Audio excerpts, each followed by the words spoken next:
இதுதான் உங்களோட அந்த ஹோல் டே டயட் ஷர்ட் வந்து இதுதான். ஓகேங்களா? சரி ஓகே ப்ரோ. சோ அதுக்கு இது ஓகேல உங்களுக்கு புரியுதுல? புரியுது ப்ரோ. ஓகே.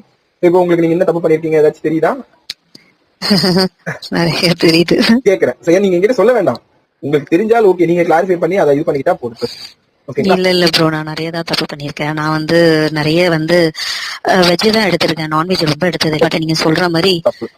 டைமுக்கு நான் சாப்பிட மாட்டேன். சரி ஓகே ஓகே. நிறைய நிறைய மிஸ்டேக்ஸ் நீங்க சொன்னதுல நான் பண்ணிருக்கேன். Super super. ஏன்னா இதனாலதான் வந்து ஃபர்ஸ்ட் உங்களுக்கு அந்த டயட் பத்தி தெரிஞ்சாதான் நீங்க என்ன தப்பு பண்ணிருக்கீங்கன்னு உங்களுக்கு தெரியும்னு சொன்னது இதுதான். ஓகே. இதனாலதான் நம்ம கிளியரா எக்ஸ்பிளைன் பண்றது. ஏன்னா நிறைய பேர் வந்து எனக்கு தெரியும், நான் நிறைய படிச்சுட்டு நிறைய ஃபாலோ பண்ணிருக்கேன்னு சொல்லுவாங்க. ஆனா நம்ம ஃபுல்லா அந்த டயட்டோட பேசிக் என்ன, அந்த விஷயங்கள் என்னன்னு கரெக்டா சொல்லும் போதுதான் அவங்க என்ன தப்பு பண்ணாங்கன்னு அவங்களே அனலைஸ் பண்ணிட்டு அதை சேஞ்ச் பண்ணிக்க முடியும்.